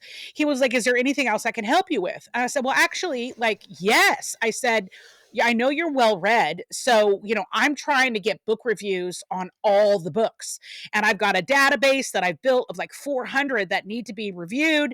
And so you don't have to go and read new stuff. But if you could go and see if there's stuff you've already read and you'd write some reviews, that would be really helpful." And he was like, "I'm on it." And so he just started pumping them out, right? Pumping them out. And so he's just going through the list. And so and we published several. But so we published Hillbilly Elegy the other day that was written by J.D. Vance. Right. And maybe it wasn't great timing, but I didn't really think about it because it's not a new book. It's a New York Times bestseller. Right. And regardless of how you feel about the vice president, his mother is still a woman in long-term recovery, and her story matters. And I haven't read the book, but I have seen the movie, and we reviewed the movie actually back in 2020 or 2021. Right. So I didn't really think about I didn't really think I didn't think about when I published it, there was going to be a problem. Uh-huh. And yeah, there was Instagram came at us, not hard, but like we don't get a lot of trolls. And so we definitely upset some people thinking that we were tone deaf or, we didn't, I don't know. I don't know what they thought.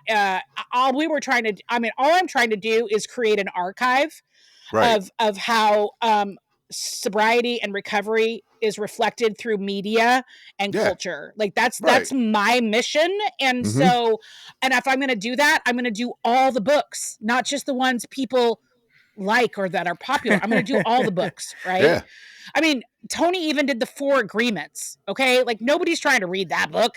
So like, we're trying to do a holistic approach. And so my intention was pure, and I know that, but then I probably got a little sassy because I reacted. And my sister sent me a very long text saying, you lost your point because you got too sassy, and if you had stopped here, people would have taken it better, blah blah blah.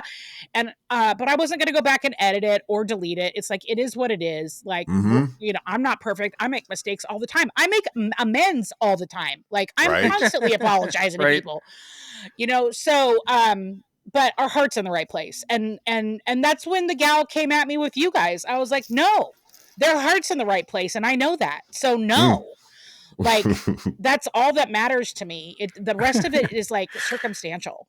Yeah, exactly.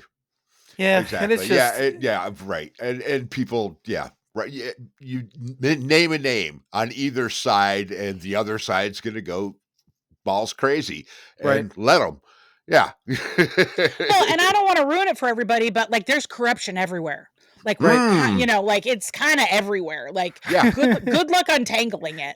Yeah, exactly. See, our political opinion we talk about all the time. We hate all politicians. That's it. That's simple. That keeps it super simple. Yeah, we fucking hate them all. They're all criminals. They're all crooks. What else do you call them, Mike? Grifters? Well, grifters. Right, exactly. Well, Adam Carolla has a great, you're either stupid or a liar, or both.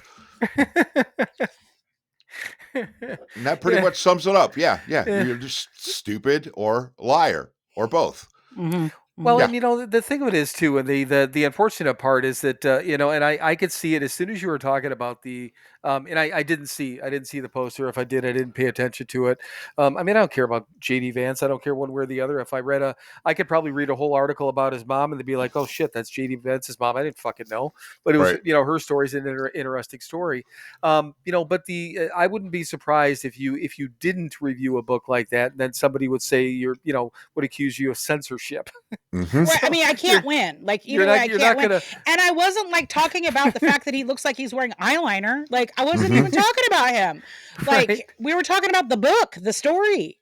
Right. So, yeah. And we won't bring up the fact that, he took a whole bunch of money to open up a rehab and then used it for his political campaign. Yeah, we won't talk about that. Yeah, no, we won't. No, not at all. Nope. I got to remember, I live in Ohio, so I yeah. Oh, right. Well, no, I don't. Oh, Jesus Christ. I just said that on the internet. God damn it. I don't live in Ohio. I live in Cleveland, which happens to be in Ohio. Oh. Yes. I think I'm picking up what you're throwing down. It took me a minute, but I'm broad. I do not live in Ohio. I live in Cleveland, which just happens to be in Ohio. It just got it. Yeah, I guess I've never really paid attention to the fact that you make that distinction all the time. You never say you live in Ohio. Intentional. No. Seriously, and I've never picked up on it, but almost 15 years I've known that bald ass motherfucker, and I don't think I've ever heard him say that he lives in Ohio. So I never do. I just learned that fucking first time in 15 years. Damn it, that's a relapse. It is, man. I got Too bad you guys don't edit. No shit like that. We keep in to make fun of each other. Yeah, exactly. Yeah, I want my mistakes and my warts to be out there for the whole world to see. I am responsible for my own pain. Well, and that way, no one is ever going to think any of the three of us is a guru, right? Because this is like, no, those three don't have their shit together. Nope, not at all. Did you listen to the episode last week, Alysse, or just like I totally did. So you heard where it cut off? I did. So what happened is that that's what we were fucking around, but we're sitting there talking, and everyone it went. The sound went away, or I looked, and then all of a sudden it's like we're not recording anymore. So what happened was Tom unplugged his microphone. Oh, And because he was getting some static or whatever, so he's like, I'm just going to unplug this and plug it back in. Well, clearly there's something which we didn't know. It never happened. We've never had that happen. When somebody unplugged their microphone, it stops shuts the everything recording. down. Interesting. So then we're sitting there, I'm like, I don't know what to do. And then I see this little button that says start a new recording. I'm like, okay, everyone, like, here's my email address if you don't, whatever. I'm like giving this shit out. So I'm like, if this doesn't work, I said, I'll just send you a new studio link and we'll start up again. And basically what we did is he hit it, and it like everyone just hit a button and popped in, and just brand new studio. I had 2 separate recordings. And we didn't edit a fuck. I didn't cut any of it. I let it Right. run to the end. It started up. I'm like, well, I don't know where we cut off, but here we go. So again, the perfect one where I could have tried to cover up and edit. I could have added a funny sound effect. I'm like, fuck this. I'm just putting it together. I don't care. Well, and I'm so glad that you reached out to me to publish that one. I pick up your guys' stuff once in a while, Right. and he was not on my radar, and like all the stuff that he's doing was not on my radar, and Right. like what a cool cat, like, Right. Yeah, like such a definitely. cool cat. Well, and the thing with it is, and we were talking about it. So when you were talking about, like, because I told him, I said, the mindset of the again, the website, the treatment centers, and that sort of thing, and this whole recovery.com thing is, I mean, yeah, they started off as treatment first, and if you go on their website, you're going to see things for treatment centers, but they're also looking at the back end, what to do with folks once they're through, and they've got resources, and they're doing all these different things, and these founders are really have this mindset now to build forward. I mean, yes, treatment's a natural thing. A lot of people need it, and blah blah blah. But they're not involved in any treatment center. They're allowing people the opportunity to search for it if they need it. But it's the back end, like he was talking about. Like, what do these folks do now? So they're trying to build out this whole thing in the back and all these resources and figuring out how to use AI. And I'm like, oh, Alysse is a freak when it comes to AI. AB is an AI freak. That is for sure. So I don't know. I told him. I said we'll have to keep in touch. And her name's Megan, the person who helped set everything up. And I forgot to tell you, Mike. She emailed me afterwards and thanked us for not only having him on, but she listened to the episode and all this different stuff. She's like, if there's anything that we can do, I'm like, my God, what can we do? Right. I'm like, I said, we already told Tom if he wants to come back on, he's more than welcome. So who knows? Maybe we'll be able to do something else with him. But it was a great conversation. It was just it was a lot of fun. And he's working on a documentary or some kind of series, right? Yes. Yeah. And that's the gist of it is they just signed over.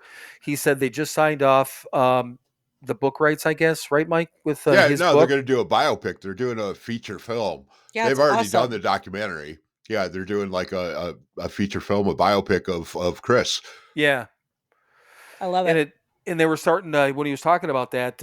September? He was thinking they might start shooting, and then hopefully by the end of the year. But he said they don't really. He doesn't really know right now. If they're starting shooting in September, it won't come out till next year. That's what I thought too. But he was the one that said that. I'm like, it's part of his deal. I mean, I'll take his word for it, sort of. So. All right, man. I think, I guess, in looking at this, I think we're probably getting towards the end. Alysse, anything else you want to wrap up on? Maybe plug the site again, plug the podcast. Let's see. I have a website. It's called thesobercurator.com. And we're going to have a podcast. No, like people. Yeah, enough. No, we got it. And okay. I'm just glad I got to hang out with you guys today. Yeah, this was super fun. It's been a lot of fun. And I mean, if anyone who's listening to this, you should be able to look down in the in the notes and stuff like that. I should have links unless I forget. But if not, just follow us on Instagram. I've got a link now on our Instagram page to the Sober Curators, so people can easily get to the Sober influencer, Bill. You know what? Hey, you know what? I may be old, but I know what the fuck I'm doing every once in a while. You do, yeah. No, you're dialing it in. No, everything on Instagram, people told me how to do it. I didn't know I could do 2 links. You know when I put that link in? 3 weeks ago. Oh yeah, you didn't know you can do up to like 4 or 5 links now? Nope. I had no idea. No, like 3 weeks ago, I looked. I'm like, God, how can I do this? Because I wanted to link something. When you did, I think when you did my book review. For 3 weeks ago, month ago. Yeah. something Yeah, like that. that's what I found out about it. I'm like, how can I do this? What's the easiest way? Because Instagram is a fucking pain in the ass. They just want to keep you there like you're a prisoner. Yeah. So I'm like, oh, look at that. I could add a separate link. So I could do link and highlights in there. So anyhow. All right. So nothing else. You don't want to plug your shit again? You're all good? You want to whore yourself out anymore? I'm like, I think I'm good. Yeah, I think I'm good. Okay. All right. Mike, guess what? Hey. Hey. All right. Well, thank you everyone for listening to yet another episode of Sober Not Mature. Thank you, Alysse, for coming on and hanging out with us. Everybody go check out the SoberCurator.com and go out there and do something nice for somebody this week. And don't tell anybody you did it. And now, from the bottom of my heart to the depths of my soul, from the beginning of time till the ends of the earth, always and eternally, fuck you. And now it's time, kids. It's time for you to fuck off. Then keep fucking off. Keep fucking off till you get to a gate with a sign on it saying, you cannot fuck off past here. Climb over that gate, dream the impossible dream, and keep fucking off forever. I was going to count just to make sure you were correct. Not that I don't trust you, but I'm like, was it really 6 in there? God Yeah, damn. no, Yep. it felt like more than 6. Didn't it? But it's fun. It's the best part. It is, and if everyone notices, and I'm sure you did too, Mike that's as jovial and as upbeat as he sounds the entire episode. And why is that, Mike? Because we're fucking done. Yeah, I did notice you seemed very enthusiastic. Yeah, he does it. It's every week. He calls it his favorite part of the episode. That's my friend. That's my friend and my brother and podcast partner. Thank fucking God we're done. Yup. All right. On that note, Alysse, as always, it's wonderful. Everyone, go visit all the shit that she talked about. We're not going to repeat it again. But Mike, I love you, brother. I love you too. All right. And we will all talk soon, I think. We shall. Bye. Bye. And now it is time for you to fuck off. Then keep fucking off.